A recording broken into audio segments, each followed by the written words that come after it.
my favorite gamer girl shirt for this. He looking real good. I'm always looking real good. It's true. Welcome to the first discussion of The Mandalorian Season 3. We weren't going to do it episode by episode because that would be a whole lot of work. So we're just going to go halfway through the season, I think. I'm here with Brady. Hi. And me and Brady, after every episode, I think we talk like for at least an hour straight just about the episode. Because we just have like so many thoughts. Just a disclaimer, this is going to be so toxic and negative because we have a lot of feelings about this season and a lot of them aren't that nice. But just know that we only have these feelings because we love The Mandalorian so much and the first 2 seasons, and we want it to be better, you know? But if you enjoyed it, that's great. I love that for you. Maybe if, you know, you love The Mandalorian Season 3, maybe don't watch this because it might make you a little bit angry. I want to say that we just want the most out of this franchise, being all of Star Wars, and we may have some concerns in the direction it's going personally. We want more out of it, and we're afraid we're not going to get it, and that's where a lot of our feelings come from. Okay, first episode came out March 1st, correct? Yes, I have it down on my calendar. It was a big day. I was very excited. I don't know, maybe it was because the hype was there, but I think I liked the first episode. Like, the plot was, like, starting to get there. I was like, okay, I have an idea of what the season is going to be. And it's how I predicted. It's like, okay, we're going to Mandalore. Like, that's going to be the whole season. Like, so excited. I think it set up a lot of interesting things, like IG-11. That was super cool. Yeah. And they spent a lot of time on that. But yeah, overall, I think episode 1 it set up a lot of, like, good foundations for the season. Yeah, with IG, like, that was cool. They were, like, doing the thing I like where it's like, hey, remember this character? We're bringing them back. It's like a little cameo. I was like, oh my god, getting IG back, that's so cool. And then it didn't kind of fucking happen, but whatever. But yeah, it had a plot line, which is what that's not a theme that's carried out through the other episodes, really. Yeah, the rest of the season completely undermines and negates everything they established in episode 1, which is so weird. Yeah, like the Bo being like hating Din and being like a villain arc, that just totally disappeared. Yeah, and they set up so beautifully in the first episode. Like, she was pissed. Go home. There's nothing left. Like, she did not, and he was like marching in there like, hello, Bo-Katan, remember me, Din Djarin, like using fucking full ass names and shit. Like, she was pissed at him. When he left, she said, goodbye, Din Djarin. Like, she wanted him dead. Yeah, even like the first appearance in the second episode, they were still continuing that, and then it just died off after that. Yeah. It was a good first episode. It got me hyped. Like, there was good, like, funny moments even. Like, I don't remember what they're called. The little guys that were in the mechanics. Sequels. Yeah. What do you want? That was so funny. Like, Grogu, like, finally seeing a little creature that he didn't want to eat, he wanted to befriend, was very cute. Bad baby. My only issue with the first episode is the pirates. Yeah. They are horned in to the first episode for the sake of having an action sequence. And most likely, those pirates are going to come back in a different show, not even Mandalorian. So they're just using Mandalorian to set them up as villains. I think they might come back because in the trailer, we still haven't seen, like, all the Mandalorians. It looks like they're on Navarro, like, in that town. Oh, yeah. I think they're going to come back. They're going to come back for Grief. But, like, how boring is... Like, it's kind of like, it reminds me of Cad Bane, where they just set him up as a villain at like the end of Book of Boba Fett. Yeah. Where they have them at the beginning, then we just completely forget about them for half a season, and then they're gonna come back and attack Navarro, and that's somehow Din's problem. Yeah. Like, it doesn't feel like a season 3 of The Mandalorian problem, you know? No, like we're talking about Mandalore and the leader of the Mandalorians, and we're fighting pirates. Yeah, we're a little bit past that, you know? Okay, and then episode 2 kind of smacked me in the fucking face because it all of a sudden it's like, okay, we're on Mandalore, what the fuck? Like, Yeah. I thought this was like end goal, you know? Like, I thought we were building up to this, but no, we're on fucking Mandalore for some reason already in episode 2. The one thing that made me like kind of like really think after was like, was Din the only person who tried to get onto Mandalore? Like, the way that Bo and Boba were talking in season 2, it's like, that place is like deadly. Like, you even try to go near it and you'll fucking die. Why did Din like fly through some storm clouds and he was good? And then he just jumped out the ship. Like, you can't tell me Din Djarin, man who doesn't even know what a Jedi is, went onto Mandalore and was the only, like, the first one to think to, like, get a droid to test the fucking atmosphere. Like, Yeah. I could be missing something there, I don't know, but that just seemed weird to me. Yeah, and all the time since the Purge, Din Djarin being the first it's Strange. I don't know. Like, he has a reason to be there, like wanting to be redeemed. Yeah. But you're telling me no one thought to go back to their home planet to see if it was still livable even? Yeah, like, people like Bo who fucking grew up there, I think they would kind of want it more than some guy who needs to, like, repent for his sins, you know? Yeah. Yeah. So I just feel like it should have taken longer. It was just, yeah. I'm fine with Mandalore, like, happening not as the end goal of the season, Yeah. but episode 2 is way too fast. Yep. Like, I expected episode 2 to be Din going somewhere and getting a part for IG-11 and fixing IG-11. That's what I thought episode 2 was going to be. Yeah. And no, he went and saw the comedic relief character that they put into every Star Wars show they've made. I love Peli. Oh, but, Peli! you know, I totally forgot about Peli. Yeah, and fucking Boonta Eve or whatever. yeah. And okay, why didn't they at least just like acknowledge like a little hat tip to Fennec and Boba? Like, that's their city now. Like, They why didn't didn't we even even get a show- little bit? Like, even if you're not going to show them because you don't want to pay the actors or whatever, show Yeah. the fucking, like, the hut temple that they live in or something. I seen somebody Like- say just like show their silhouettes somewhere even. You don't need the actors Yeah. for that. Just show us that they're still in the universe, you know?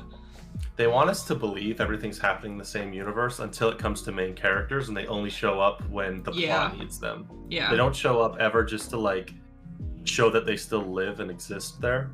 Mm-hmm. Then they like go into not the mines, but like the ruins of Sundari. And Din, why can he not fight all of a sudden? It is so strange. Like, bitch, like took down a dark trooper by himself, and now he just like, I don't know, he just seems incompetent now. They are weaponizing his incompetence. I hate that they are making Din into a stupid jackass for the sake of other characters. Yeah. Like Like, Din he took on a is- Darksaber and Moff Gideon. He took on a Dark Trooper. He fought all those storms. Like, season 2 Din would not have gone through what season 2 Din did. No. He fucking got his ass kicked by some goddamn, like, rock trolls. He then gets kidnapped by a Yeah. fucking spider robot and Like, needs knocked the someone's fuck help. out. And in the same episode, he fucking slips and almost drowns in the fucking living waters, like, just so that Bo has to save him. Yeah. And, like, everything that happens to him is for Bo's character development. So they have to make him a stupid jackass, which he isn't. He's a competent fighter. The only thing I'll give them is I like how Din was showing Grogu like how to like navigate and whatever, and I like how like they called back to it that like he had to go use those skills to get Bo. But also Yeah. then he gets to Bo and Bo just agrees right away. She's like, "Yep, sure, I'll go with you." It's like, you wanted this man dead like last episode. Yeah. Remember that? No, that same episode, like 5 minutes before she's like, I'm going to kill him. Grogu pops Oh out yeah, and she she's like, oh, I need to sees save the him. N1 and she's like, time to die, time to end this once and for all. Yeah. I think that's what she says. Let's get rid of him once and for all. Yeah. Yeah, like, time to put an end to this or whatever. Yes. And then she sees it's Grogu and she's like, all right, I'll go with Like, you, sure. Where does this sudden care come from? I know. And 2, why do, like, I don't know. It's just It doesn't make sense for Bo. it's the complete like character switch up they did on Bo starts when she made the choice to yes, go save that's exactly what I was just about to say. The very first wrong thing they did to Bo was do that. Like, she switches into a completely different character after she goes to save Din. Yeah. Like, she's this depressed, hating, Din Djarin anti, person. Grogu asked for help, and now she's like, all right, I'm best friends with this guy. I'm gonna go save him and help him get to the living waters. Like, I can understand, like, she helps, like, save him, and then she's... Well, I feel like Bo would want to just get the fuck out of there. I don't know. Maybe because he has the Darksaber. I don't know. I'm trying to rationalize it, but, like, she does not believe in this creed, and, like, we know this. She has made fun of Din so many times for this. She, like, calls it a cult. She thinks it's dumb. And now she's just gonna be like, yeah, I'll come with you. I mean, and she's still poking fun at it, like, as they go down there, even. Here you go. The living waters. She's like, oh, it's, like, a myth that, like, we were told as children, like, that kind of thing. I guess it makes sense, but I don't know. She goes and saves Din, and then she's just like, yeah, I'll stick with you. Let's go to the living waters. I'll take you there. And, like, she's still poking fun at it, which enforces the idea that she doesn't believe in this crap and whatnot. Yeah. And then she sees this mythosaur, and then she's like, oh, I'm fine with being in a cult now. I know. I really hope that's not what they're doing, but that's, like, what I'm getting from it. Because... it's 100% what they're doing. They're not smart enough to make her double okay, cross. then it's just me in denial, like, no, they're not doing this. They're not doing this to Bo, are they're they? in denial. Ugh, I don't know. She like, said this is the way last episode. She's totally in. Oh my god. Like, when she gets to Din and she's fighting whatever that thing was very scary, though. That thing was really creepy. That kidnapped Din. Like, that droid bug thing was really fucking scary. Yeah, it was cool. It was, like, an interesting thing, too. Yeah, but, again, it was the random bad guy of the episode, like, that was just there to cause problems. That's every episode so far. They hash in some random antagonist for the sake of conflict, and it's so exhausting because you see it and you're like, all right, this is now an action sequence episode. Yeah, it just like, they've done feels fillery. I think that's a good point to mention what you said off stream. Well, it's like in past seasons, like with the Crate Dragon, yeah, that's a random conflict for the episode. But there was a goal out of it because Din wanted to get the Boba Fett armor off Cobb Vanth, so he was doing it for a reason. Yeah, there's always a trade-off of information, or like, you do this for me, I'll help you with this, and it always like furthers Din in the plot of the show. It makes sense. Like, Din is just getting his ass kicked or thrown into these action scenarios for the sake of action. Yeah. The point of the conflict in the first episode with the pirates is to set them up as villains probably for later in the season. And that's dumb, because I think a villain should be built up through an entire season, not just for one episode and then they come back. Yeah. Episode 2, they have the random enemy. His only goal is to incapacitate Din so Bo gets involved. Yeah. And if that's what they wanted, if they wanted Bo involved, cut out this fucking fake advertising that she hates Din and just have her go with him from the start. Yeah. Yeah, because they really got our hopes up, Yeah, like it was in all the trailers, and the first 2 episodes are like, holy crap, Bo's an antagonist, this is so interesting. And people were even scared because they were like, okay, Bo is a woman, and like female characters already get so much hate. Like, if they're gonna make her the villain, like, this is gonna be so bad for her. And they didn't do that at all, so I don't know. And even if she wasn't gonna be a villain, just like an antagonizing force that's just like against Din. Like, she doesn't have to be the big bad, but just more interesting than she is now. Because I'm not happy with Bo. I'm not happy with where they're taking her at all. And it has nothing to do with her. I love her so fucking much. Like, the trailer set her up to be like my fucking favorite, and I want them to like let her reach her full potential, and they're not letting her.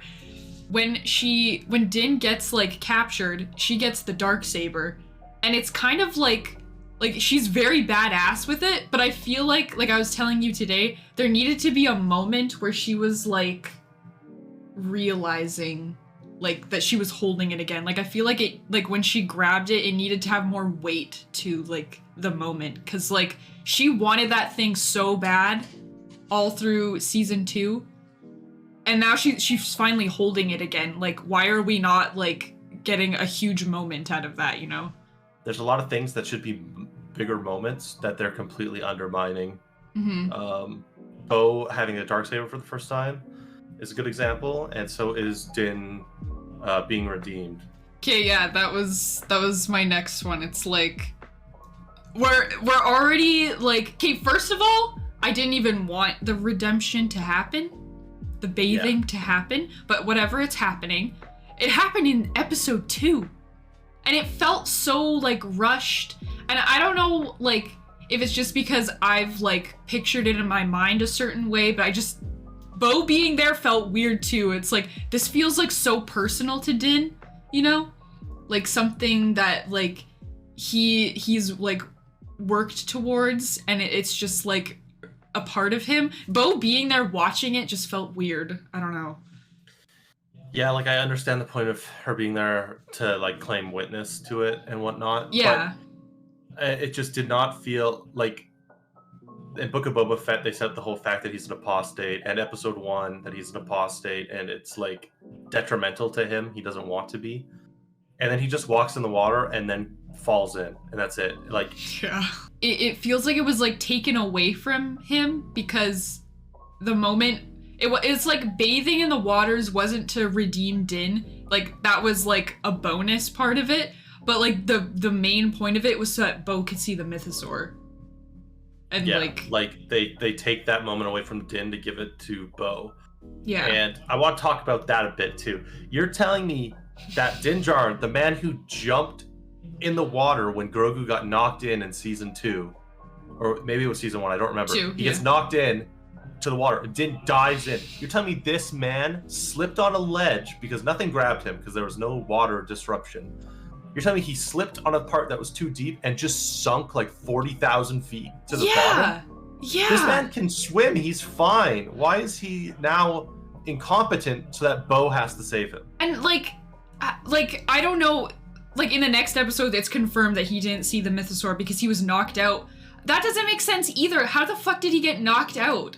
Like he took a fucking like dark trooper fist to the face. Like literally indented the fucking wall with his head, and man didn't pass out, but he like bonks his nog on some slippery steps and he's passed the fuck out. Yeah, it just goes back to them like making him incompetent for the sake of another character's story. Yeah, and it's so I don't like it. Annoying. It's like, it just makes me like disappointed, because like at this point I'm like, I want to pretend season 3 didn't happen, because it's just like taking the characters that I love and like doing things that they wouldn't do. Like it's like they wouldn't do that. You know? Like it's starting to feel like the end of Game of Thrones to me, where it's just like I don't want to acknowledge it. Yeah. Because like I'm really just not enjoying it whatsoever. Like my biggest gripe is how they're using Din as a vehicle for other characters. Like Din is getting 0 character progress or development, and he is just there in service of other characters' stories now. And it's his show. It should be about him and Grogu, not like this season has more or less been about Bo-Katan. I would love it to be about Bo too, but just the way that they're going about it is not good. Yeah. Like what I really think they should do, and this goes back to something we'll talk about later with some issues stemming from how they handled Book of Boba Fett, is that they should be doing maybe like 3 episode long shows about supporting characters in The Mandalorian, rather than have Mandalorian be the main series, and then in between seasons do a 3 episode special about, okay, here's how Boba got out of the Sarlacc pit to where he is. Okay, between season 2 and season 3, let's see what happened to Bo-Katan to see why she's pissed off at Din. All her people leave her. She didn't get the Darksaber. Yeah. Like, that way we get that character development in their own little segmented space, but still in the storyline. Where we have 8 episodes of Din Djarin, and so far he's had nothing has happened to him. And Yeah. we're halfway through the season. Literally nothing. Yeah. He redeemed himself, and it was like, Kate, we got that out of the way. Now we can focus on all these other people. I like the idea of, like, Bo seeing the mythosaur, but, like, for the sake of, like, using it against the other Mandalorians, and not because she, like, seen God and is, like, becoming a new woman, you know? Like, I want her to use it for devious purposes, you know? Yeah, I want her to use it as a one-up against the Darksaber. Yeah. Like, not- I deserve to have the Darksaber. I've seen a mythosaur, you know? That kind of thing. Yeah. Like, I don't want it to be fucking, like, oh, I saw this, which means it's real, which means I should join the cult. Like, no. Yeah. Yeah. Okay, episode 3. Episode 3, we find out that Bo is not going to tell Din that she's seen the mythosaur, which I love a lot. We loved that. We loved that she was going to keep it secret. Yes. Because, like, she seems, like, sneaky when she says it. She's like, were you knocked out down there? And he's like, yeah. Sunk like a fucking rock. And she was like, Yeah. okay. That's it. And that's all she said. And I think she even asked him, did you see anything down there? Like, just to And confirm. she says anything living. Yes. Yes. And he was like, nah. Did you see anything alive? Alive? Like what? Nothing. After last episode where I was hoping she would do that, I was really looking forward to this episode. I was like, okay, this is interesting. I love this. Yeah, I was like, So this happy. is where she becomes the villain. Or, like, not villain, but, like, the bitch I need her to be, you know? Mhm, yeah. And then, yeah, it went not where we expected. Then, like, the fucking TIE fighters came out of nowhere and bombed her house. And for the Star Wars nerds, we know they're not TIE fighters. It's just easier to say that. Yeah, so fucking because they get out of the comments. because, like, don't they literally say it's TIE fighters? They're Doesn't like one TIE of them- interceptors or something like that. Whatever. Anyway, it's the Empire. It's the Empire. And then they just like bomb her house and they leave and they're like, that's it. We can't go back because they bombed my house.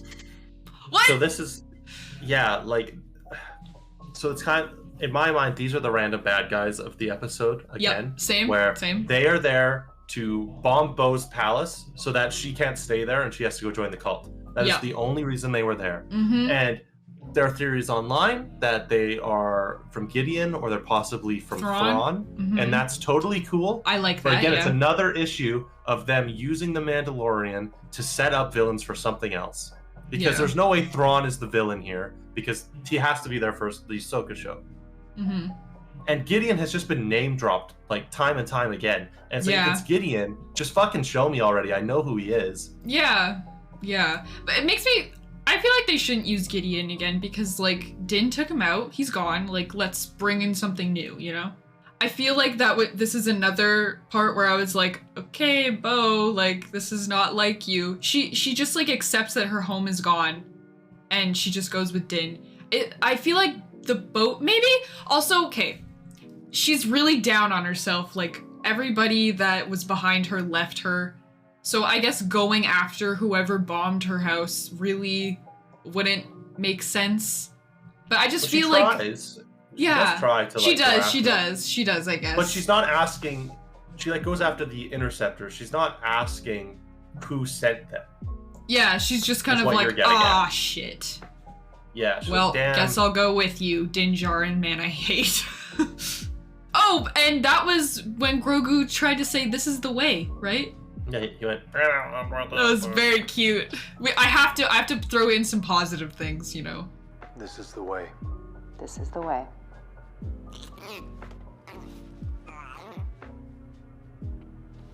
I liked R5 bouncing around the cabin as Oh well. yeah, yeah, that was cute. Because, like, if you're gonna have like these side characters, showing that they exist in scenarios like that helps make the world feel more cohesive. Yeah, Like having R5 just like get thrown around the cabin makes so much sense. yeah. Not to jump ahead or anything, but R5 hasn't been seen since then. I know. Like, where did he go? Where is our fun little droid companion? You know? Like, you're telling me that Din just makes him stay in the ship 24/7? Yeah. Well, maybe he does. Like, maybe he does, but like, show it to us then. Yeah, and then after that, the episode got real fucking boring. Like, on our phones falling asleep boring. Yeah. I You're will gonna give me say, an hour-long episode Yeah. and not have Din Djarin in it. An Like, that's just hour. an insult. An hour. I will give them this. It was good writing. If this episode wasn't in The Mandalorian, I liked the characters and their development. It was cool. Good writing. But that's about it. When you take Book of Boba Fett and you throw Din in it, you're still getting like an action hero character. When you take the Mandalorian and cut away to some fucking scientist guy that we barely know and try to develop him, it's just a completely different show at that point. It was like watching, like, it's like you're cutting to Andor or something like that. Like, it very much felt like that. It's not the same tone at all. No. And it's like whiplash almost. I really hope they incorporate it. Well, I don't know. I don't know if I want them to incorporate it. I just don't understand the purpose of it, I guess. I think, like you said, like what they're doing is they're setting something up for a different show or something else, you know? Because, like, just the fact that the New Republic is brainwashing people, I don't know what that has to do with Din, you know? Yeah, it's like they're setting up like, oh, the New Republic isn't that great. And it's like, okay, what does that do to Din Djarin though? Yeah. So I don't really know what else to say about that. I like the characters. Like, I remember I was like, oh, I don't trust this girl. And then I was like, oh, maybe she is good. And then they do the twist and you're like, oh, damn, she was good. The actors were amazing. It didn't need to be a fucking hour long. No. They could have cut so much shit out. Yeah. They could have. And also seeing that, just like the whole time I just had like a pit in my stomach. I was like, if they're doing this, like, they really don't know what they're doing, like the direction. Like, when you're 3 episodes in and I'm still like, what's the plot? Like, that's scary. That's so scary. And we're like, okay, episode 3, this has to set up what Din's story is to the end of the show, because he's redeemed now. Mm-hmm. So episode 3 is to set it up. And then we go on a complete divergent thing and honestly, it doesn't set anything up with Din in the end. It just sets up that Bo is in the cult. Yeah. And we're like, okay, episode 4 must set it up. And it still didn't. Yeah. It's scaring me. I like episode 3 if it was in a different show. I don't like that it pulled us away from Din. And they're just doing what they did in Book of Boba Fett again, where they're pulling away from the main character. And it makes me hate the show, because I'm tuning in to see Din, I'm tuning in to see Boba, and I'm getting something else. Yeah. No matter how good the episode is, that's not what I'm there to see. Like, Boba stands, I feel you now. I understand. That was terrible. That was painful. Yeah. And then, just to top it all off, we go back and Din Djarin brings his little test tube of bath water and he dumps it. They dump it in the thing. Oh, he's been redeemed. And then the armor throws a fucking curveball and is like, oh, Bo, you're also redeemed. This is the way. Welcome to the Creed. And Bo just kind of like, she seems, I really like this scene. I like thinking about it in the sense that she's like so confused and is just like, what is going on? And I also like it to think that under that helmet, she is like thinking so deviously, like, how can I use this to my advantage? I don't think that's what they're doing, but I would like to think that's what she's thinking. I'm starting to think that that's a weakness of this show, is that when they're not showing faces, it's so much harder. They have to try so much harder for us to read what they're feeling. And the fact that we have misinterpreted what they said means they fell short. Yeah. Like, the entire time, I'm thinking she's in shock of joining this cult. Like, they've completely like loopholed her into joining a cult that she hates. And so she should be like in shock. And then the next episode, she's moseying around with them like everything's fine. And it's like, that is not what I expected at all. No. And like, they usually do a very good job of that, because like, I've gone through 2 seasons of Din Djarin. He's one of my favorite characters in Star Wars. Like, I know what he's feeling. Like, I feel like there's a connection, you know? So they are capable of like not showing faces and showing people's feelings and emotions. But with Bo, they're just like falling short, or like it's just kind of confusing, or maybe I'm just dumb, I don't know. But I'm taking it a totally different way, and then the next episode I've realized I've misinterpreted it like way wrong. And I want to also say, it is very out of character, in my opinion, for Bo to have kept her helmet on the entire time after jumping out of the water. She always has her fucking helmet off. You're telling me she got out of the water and didn't immediately take it off to get like fresh air, you know, like you would normally like. Yeah, like you're telling me she kept it on, like that, like she only kept it on for the sake of that loophole working. But it's so out of character for her to have kept it on. Yeah, and even like I could be wrong. I'm sure there's shots of her like flying in her helmet, but I feel like a lot of the shots of her in her ship, she takes her helmet off when she's flying. So how did she fly all the way to wherever the fuck the Creed is staying with her helmet on? You know? Yeah, it's just, I don't know. When she's not like expecting a fight or something, like when they were walking through the ruins of Mandalore together, she had her helmet off. Yeah. And it's like, when they were walking so why did back, she keep it on? Yeah, and you're so right. Like after she's been in the water, like we seen like when she's seen the mythosaur, we seen like all the air like come out of her helmet. Like she would have taken that shit off because like she's drowning in there. Yeah, like I just don't. It seems.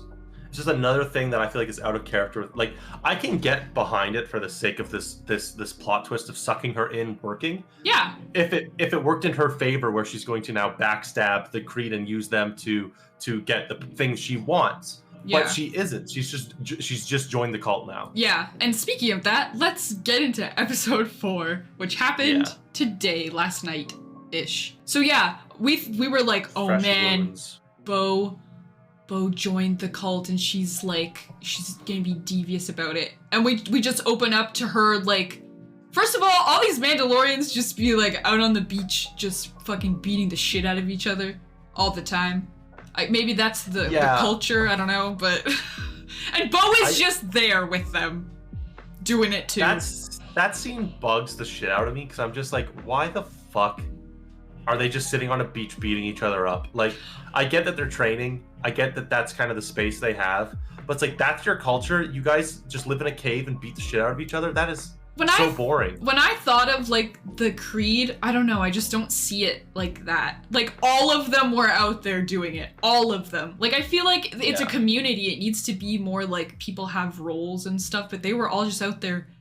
Also, okay, they were all out on that beach when a giant fucking crocodile monster came and attacked them. Why are they still hanging out on that beach? Move, please.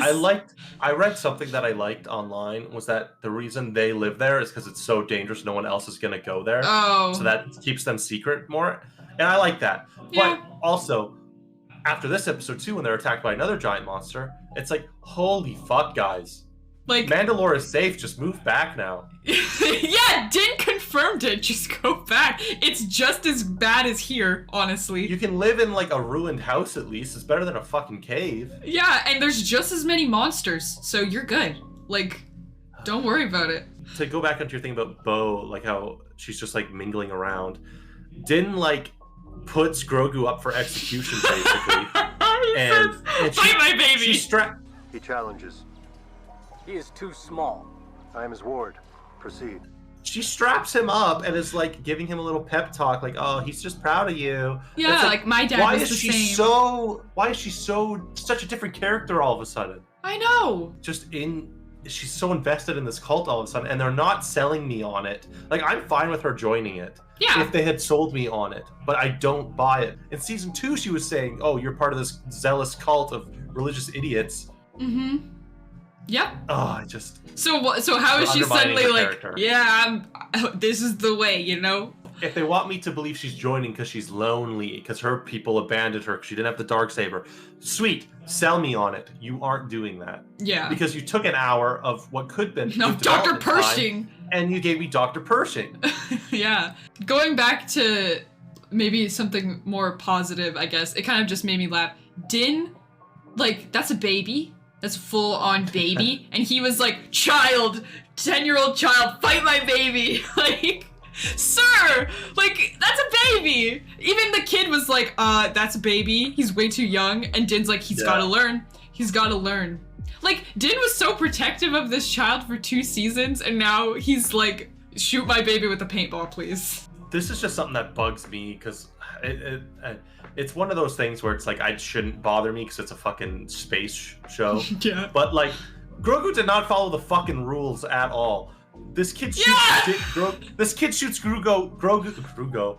He shoots Grogu once in the chest. Yeah. And then the guy's like, "Oh, this guy wins Points. this round." Yeah. Yeah. Then they do it again, shoots him one more time. Oh, this guy gets points. Grogu does 3 backflips, shoots the guy 3 times, and they're like, he wins. Winner. Grogu, you're only allowed to shoot him once. And you use the fucking Force.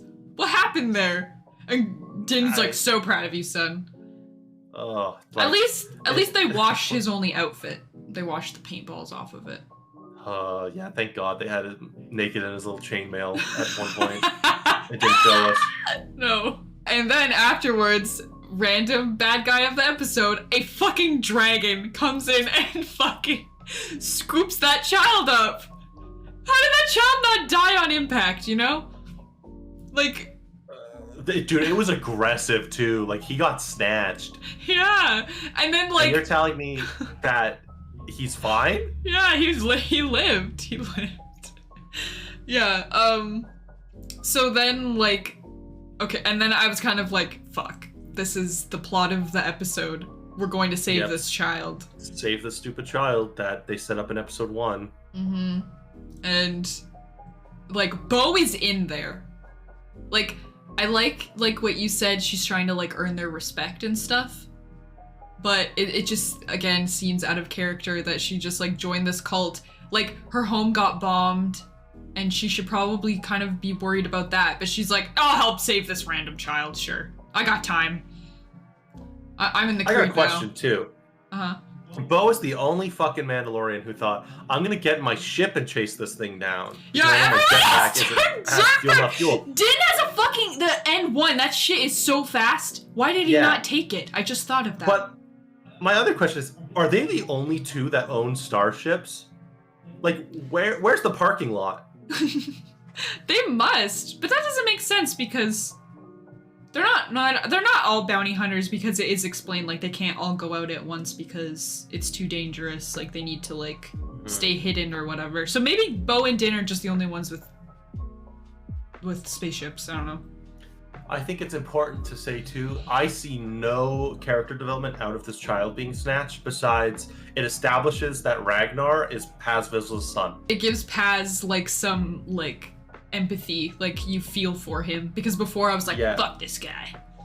But they could have just set that up in episode 1 when Paz jumps in the way to save that kid from the fucking alligator. Be like, get back, son. And we're like, oh, he has a son now. Get back, son, Ragnar. We go on a 30-minute tangent to save him from a fucking dragon, which somehow didn't eat him in the course of almost 24 hours. It did eat him. It fucking regurgitated him. How is that boy chilling in that dragon's stomach for, like, all night? They literally found the fucking, like, mountain, and then Bo was like, all right, let's camp now.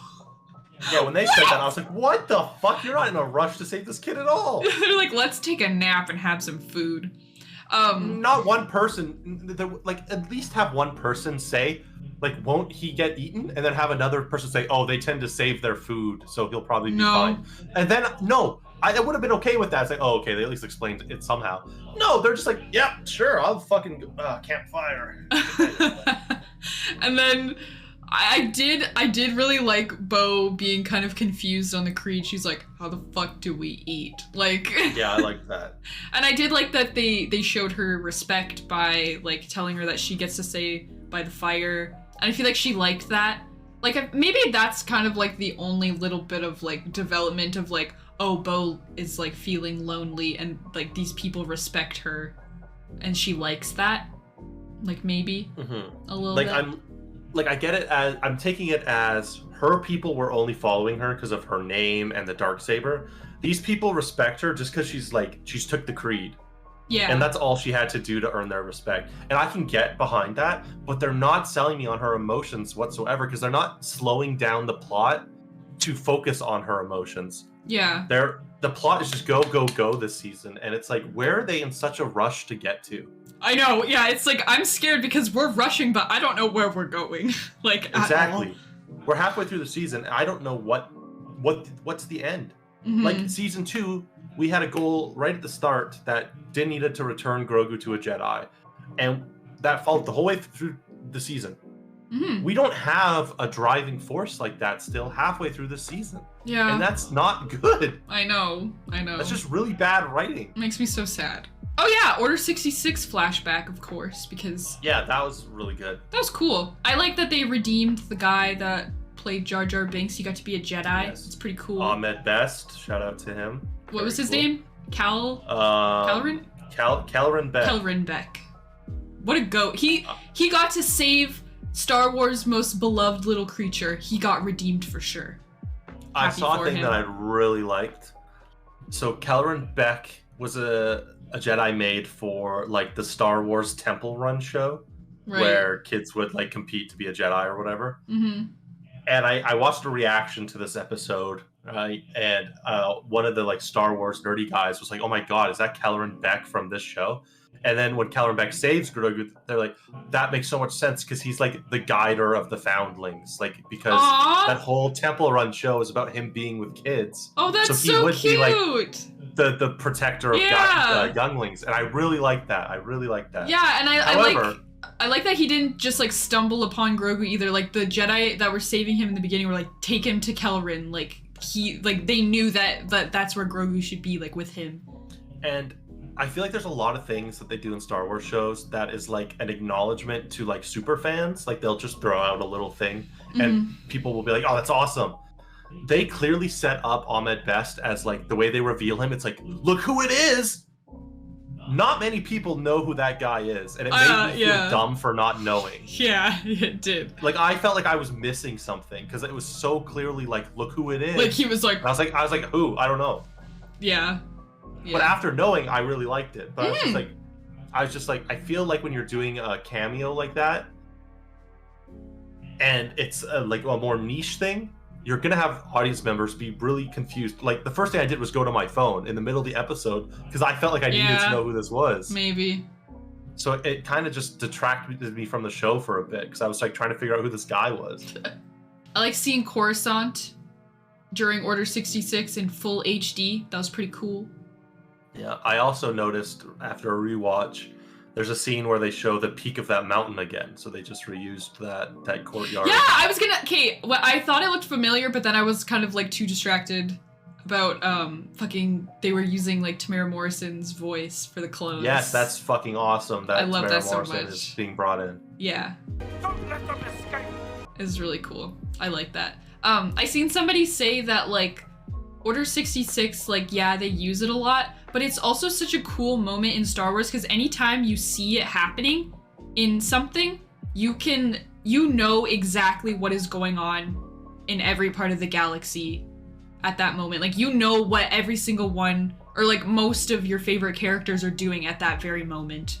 Like it's a cool moment. That's such a good point. Yeah.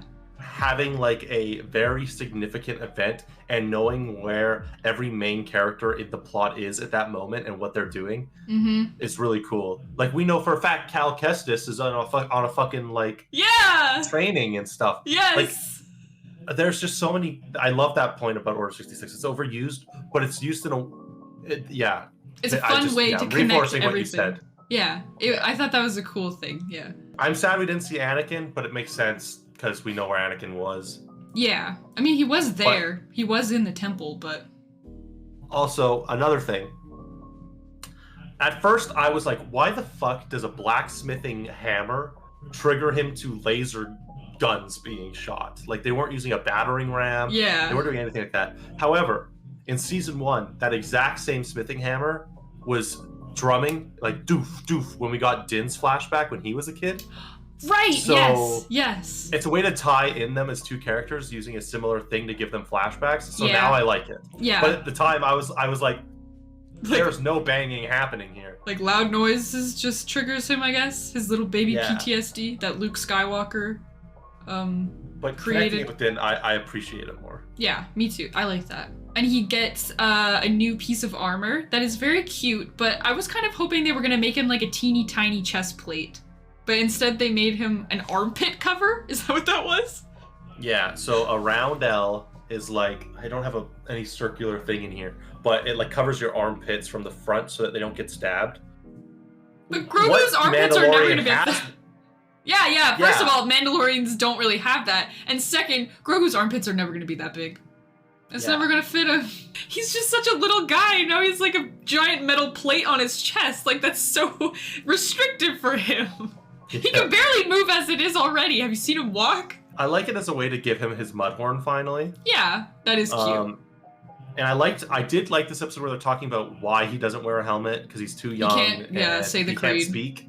I really like that development. I think that's interesting. I don't understand the roundel because no Mandalorians have that, but it makes me interested because he is wearing chainmail, Beskar, and he has roundel. Is he gonna look like a medieval knight by the end of this? Because that's like where a roundel comes from, and that'd be really fucking cool. A Jedi and a Mandalorian knight. Yeah, he'd be like, he'd look double really knight. unique. But now I have to wait like 12 years to get there. But 12 years. At this rate, it'll be like next year that he's fully developed. Oh, I see. Up. I was gonna say in 12 years, I feel like he's still gonna be a baby. But I see feel what like you mean. I feel like, honestly, thinking about that now, with how they're treating Din, and they're too scared to separate Din from his creed as a character and have him develop as a person that isn't part of the creed, I don't think Grogu will ever get older. I don't think in 10 years Grogu will be any older, because he'll stop making... Older Grogu might not make us as much money. Yep. Once Grogu starts talking, he's gonna stop making the money. Yeah, he's not a baby. I feel like they're hesitant to even make him talk. And then like you go back to like fighting the dragon and everything, and I think it hit me when they were like scaling the mountain, where I was like, I haven't seen Din at all. Like I'm like looking for him in the background. Like, that's so scary. I don't like that. Din is a side character. Yep. And I was just like, this sucks. Okay, also another thing that we were saying is like all the other Mandalorians look like background characters. They're kind of a mess. They look in a mess. Yeah, they all look like Boba Fett cosplays that got repainted. None of them look unique. Like every Mandalorian that we follow as a main character has like unique visors, unique armor shapes. These ones were like copy and pasted with different colors. And it's like, I get when you're making a bunch of costumes that it's probably easier to do that. Make a couple stand out, or make their colors at least a little interesting. They're fucking like ugly orange, too. purple, green. Yeah, I just, it makes the main character stand out more too, I guess. But it's just like, why do they get unique armor that looks different? Yeah.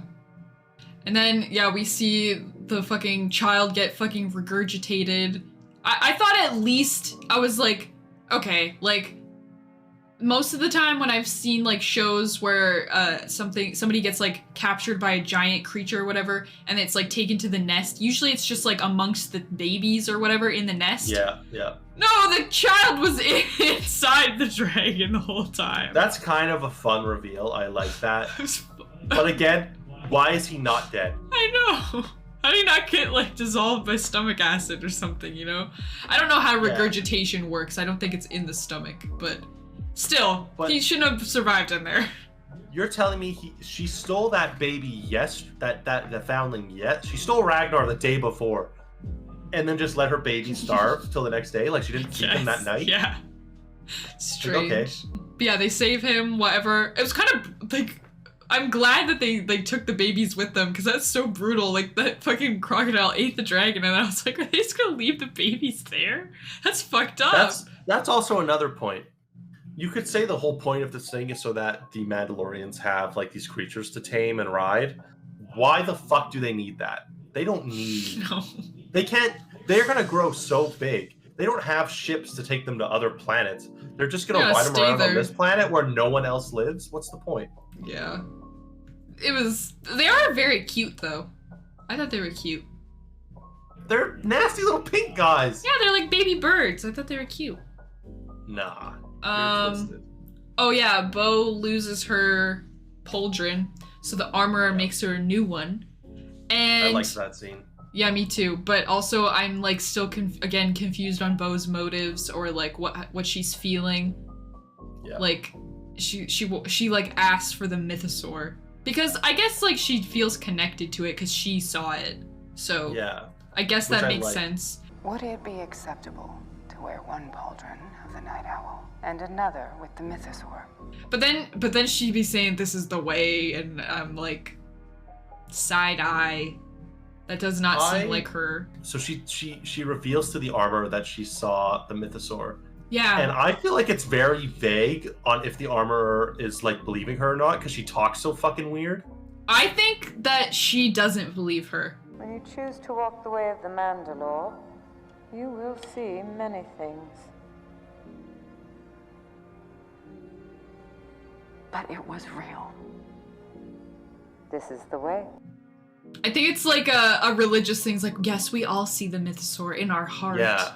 Like, I don't think she believes her. Like, she believes her in the sense that, like, everybody, the Creed are so connected to the mythosaur. And Bo is, like, very, like, straight to the point, like, serious. Like, no, I literally seen it. Like, yeah. Like, Bo is not in that, like, this is the way, like, deep mindset yet. Like, she is, like, she's trying to tell her. So I just don't know why they did that. Like, now Bo has, like, revealed this secret, but they still don't believe her. So I'm just like, what is the point of, like, her seeing it now? I don't know. I also want to know why the armorer is the first one she told. Yeah. Like, she's not telling Din, and I want to believe it's because he has the Darksaber and she doesn't want him to know or something. Yeah. But then it's like, okay, but why the armorer? I haven't seen them, like, talk at all outside of her joining the Creed. I think it's just because, like, she is, like, in that moment, it just, like, made the most sense, you know? Oh, yeah, and then, like, the end of the episode ended the same as the last one. And I hadn't, like, nobody developed, nothing really happened. Like, I feel like Bo was still kind of, like, confused / mischievous / I don't really know what she's thinking. Like, just, like, a slow zoom onto her helmet, and then it ended. You know, I saw a very interesting thing, which I think explains my issue with this season so far. I think it was one of the creators of South Park was giving a speech about writing, and he was talking about how, like, when you have two story events, like, this happens, and then to explain the next event, you should be using the words, but this happens, or yeah, this happens, oh yeah, I've seen that too. Therefore, this happens. Yes. But it feels like this season is very much, this happens, and then this happens, and then this happens, and then this happens. Yes, true. Like, nothing's like having, like, the structure of the story feels wrong. Yep. Like, Ragnar gets kidnapped, and then they go save him. Yeah. It's exactly what it is. Bo's house gets blown up, and then she goes and joins Din. And then she joins a cult. But I guess that could also be, therefore she goes with Din to wherever. But it's just like, the pacing of the season feels so bad. Mm-hmm. There are positives. I think our negative emotions come from looking at the overall story and our concern for where it's going and our lack of understanding where it's going, because we're 4 episodes in and they haven't told us where it's going. Oh yeah, totally. Like, I'm sure once, like, the last episode comes out, I'm sure we'll be, knock on wood, this is what I'm hoping will happen. I'm gonna be like, okay, yeah, everything I said before, whatever, that's fine. I want them to change my mind. I don't want to feel like this when the show is over. Yes, definitely. I'm still hopeful every episode that comes out, even if I'm feeling, like, less and less each time, I'm still feeling pretty hopeful, like, as every episode came, because the 2 seasons that preceded it were fucking amazing. It's what made me love Star Wars. It's what brought me into it. So, like, I'm just, like, I want it to be good. Like, it has to be, you know? Like, there's no other choice. The thing that's bugging me the most, I think, is I'm also really peeved with the runtimes. Like, last episode was so fucking short. It was so short. Yeah. And it's like, if you're going to use a half hour, we better get somewhere with it. Nothing happened in that half hour besides, in my opinion, the only, like, reasonable thing was the Grogu flashback. Yeah. That was, like, good character development. Yeah. And then they use the 1 hour long episode and don't develop any of our main characters. Because Dr. Pershing is now, his brain's erased. He's not useful to our story anymore. He doesn't have... Like, he's not going to come back like, oh, Din, I remember you and all these things I did. I'm going to help you. Yeah. No, he's just useless now. Yeah. Like, that episode doesn't have any... I don't understand where it's trying to take us. I hope we'll understand at the end of the season what it was trying to do, you know? But otherwise... They better come back to it and explain it. If they don't, I'm literally going to... It's literally a Stranger Things Season 2, Episode 7. where they just subplot for no reason. Yes. Oh, okay. Yes, you're correct. But yeah, that was the season so far, and me and Brady always come back to the same thing. After every episode is just like what season 3 like should have been, and what it all stems from is Din being in the Book of Boba Fett. Like, that shouldn't have happened in the Book of Boba Fett. It should have happened in Mandalorian season 3. Because when we left Din and Grogu in season 2, it was like heartbreakingly good. Like, everything was like leading up to that moment, and it was like perfect. And then they continued that perfectness in Book of Boba Fett. Like, the whole, the completely like Din only episode was so good. And I just feel like Din and Grogu should have had a season apart, is what season 3 should have been. You know? Yes. I think, like, I'm fine with Din helping Boba. I don't think Din should have had 2 full episodes dedicated to them. No. You could have had him happen to be on Tatooine and Fennec finds him. Literally anything. Yeah, he's on Tatooine all the fucking time. Yeah, and it detracts from Din's own show in the future. It damaged, in my opinion, it damaged Mando season 3, and it damaged Book of Boba Fett. Like, all I saw online were people bitching about Boba not being in his own show, and I agree with them. Yeah. Like, the show as a whole is weaker, and now people who didn't watch that tune into Mando season 3. What the fuck? Din has a new ship, and Grogu is here. Grogu's back. That's one thing that like really stings. Is like I said, the end of season 2 was so good, and then just to like reunite them in the middle of like the fucking war at the end of the episode of Book of Boba, it was just like. It just hurt, because it's like that was such a special moment, and now it's over. That's how you did it. Also, terrible reunion. Yes, that's what I'm saying. It was just like there's no emotion there either. Like, it wasn't a big moment because they have a comedic relief character that immediately undermines the moment. Also, they're in the middle of a giant fight. Like, there's no purpose for the reunion to be in Book of Boba Fett. Yeah. It goes into our point about how it feels like the writers are in a rush to get somewhere, so they put that in Book of Boba Fett so we could get there faster. And it's like, why are we in a rush to get there? I want a whole season where Din and Grogu are apart, and they develop, and then when they come together, they're both stronger people. But no, we don't see any of that. And it's just like, oh, it's frustrating how much better it could have been. How I pictured it going, or what I feel would have been really cool, is like, Din is on his own now. He's kicked out of his creed. He has this dark saber. Like, maybe at first he's gonna go to Mandalore. He's like dead set on it. But like along the way, he like learns how to use the dark saber, and he learns that like what I was telling you today, how like that conversation he had with Mayfelt. I don't know, seems to me like your rules start to change when you get desperate. Look, I'm just saying, we're all the same. Everybody's got their lines they don't cross until things get messy. As far as I'm concerned, if you can make it through your day and still sleep at night, you're doing better than most. It's like the rules that you set for your creed, you seem to be like breaking them a lot. Like, I see it like at the end of the day, if you're like doing what you think is right, then that's all that matters, you know?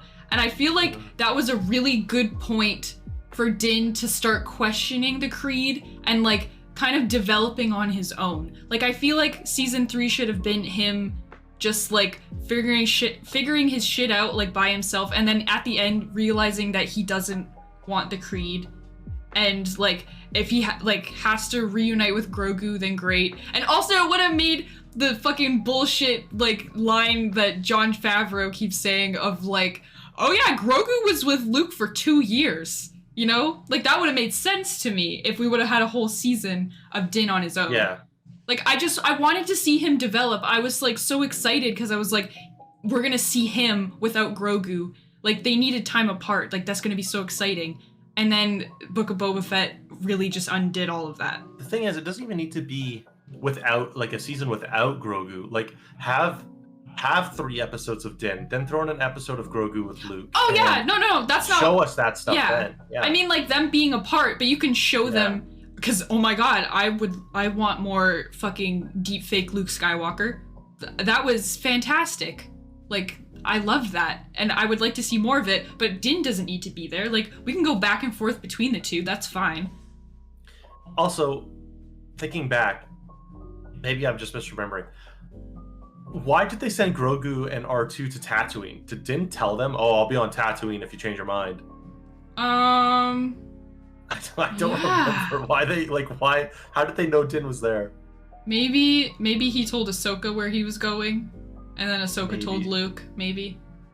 I think that's another conversation we should have. What? Ahsoka and Luke are not the Jedi they should be. Why oh yeah, aren't they, that's a completely yeah. Like Book of Boba Fett also, in my opinion, I don't know. These are the 2 characters that should be, supporting Grogu having this attachment to Din, but they're not because it they just makes no sense. They've seen the one person who had attachments and wasn't allowed to fulfill them like he wanted to, and what it did to him. They're the 2 people that would know the best, Yeah, so and Luke, someone who wanted a connection with his father. Yes, okay, I've been saying it. Yes, yeah. like daddy issues Luke Skywalker, who like grew up just wanting to know his dad, wanting to have a relationship with his dad, and then didn't get it. Seeing this little creature who has a father who loves him so much, like, and who also wants to like be a Jedi. Luke would be the one to give him that. Like he would live through that little child, it feels like they're fucking Luke over. But I feel like the sequels kind of boxed them into that, so like we said, separate them for a season and take that whole season to show Grogu like developing with Luke. Like that whole episode we saw of him training with Luke, cut those scenes up across the season. Give us 10 minutes an episode with them. Yeah. But have it set up as a way it was like Luke cannot get Grogu to shake his attachment from Din. And because the way it really felt was that like Grogu was doing fine and then he was presented with a choice. I want to see Grogu struggling because of his attachment, and then he's given the choice, and then he makes that choice. Mm-hmm. And then finish season 3 with the reunion, and then season 4 goes into to what whatever you wanted now. to do this. Yeah, this bullshit. Yes, exactly. Ahsoka too, like kind of hurt because it was like she just the way she was acting and like telling Din that he couldn't see Grogu, and how like I don't know, she was just like defending the Jedi way when she herself doesn't even like wouldn't even consider herself a Jedi at the end of the Clone Wars. Like she was very like much distancing herself from it because it hurt her in the past. So why is she defending it so hard now, It just like it sucks.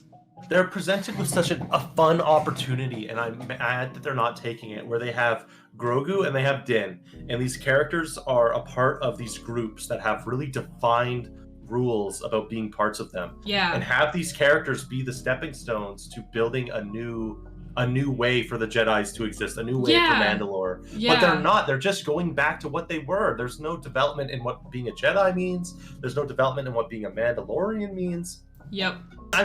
Fuck, that's another point. I'm getting really into it now. They spend so much time antagonizing Din's beliefs to make me feel like Din is in the wrong. Din is in the wrong being part of this. Yes. And then they throw him back in and they want me to think that it's good for them. Yes, that's Kate. I'm like, what do you want me to think? I just you voicing that makes me realize that's what I've been feeling lately too. It's like I thought we were demonizing, we were calling it a cult. Like we were making it seem like really bad, And now they're like, it's family, it's togetherness. I'm like, that's not what you told me last time, Like that's why I'm feeling so uneasy, I feel like that's it just stems to this issue of they're too scared to really do something interesting with these characters. Yeah, and I know it all comes down to probably money is what it is, but which sucks because like we care so much about these characters and like their story and everything, and the fact that it's money that's stopping it is just like really disgusting. I love the idea that the three main trilogies of movies are all focused on the Jedi, but this period in between is focused on Mandalorians and stuff, like them being a significant force in the universe. I love that, but it's not. This season isn't building it up to what I want it to be. No, it's falling. It's falling very short. And it's making me think like, and this sucks. Like it sucks that I think this. I'm like, they should have just ended at season 2, you know? Like, Din went his separate way, Grogu went his separate way, and we're just, like, meant to think that Grogu probably died when Kylo Ren fucking rained hell on Luke's school. Like, I'm honest to God, as morbid as that sounds, I would prefer that over, like, butchering our characters like this, you know? It's all... I don't want to say it's on par, but like when Daenerys Targaryen in Game of Thrones turned into the bad guy, it was so out of left field and everyone called it an assassination of her character. It feels like we're en route to that with these characters. Like Bo-Katan joining something she's shit-talked her entire life, and they're not selling me on it at all. It feels like a complete 180. Din is completely incompetent now, and like Grogu's the only character who's maintained consistent, and he doesn't even fucking talk. He's a baby. And he's a baby. Yeah. The fact that I know we're going back to Navarro to fight pirates for like the finale probably is yeah. Like, I was just like the gonna fact that you said that makes me so mad. I know. Like we still have 4 more episodes left, you know. So like this was a lot of complaining, but it was just to get it out, you know. We're just this is just how we're feeling. We still have 4 episodes. At the end of those 4 episodes, we'll come back and we'll decide how we feel about it as a whole, but for right now, the feelings are real. They're hurty. Aggressive. My feelings are hurty. I don't want to feel this way about the show. No! Like, Oh my god! I go on Twitter and I watch YouTube reactions, and people are so excited about it, and they're like, "That was a great episode." I want to feel like that, but I don't, because I know it can be so much better if they would just slow down. Yeah.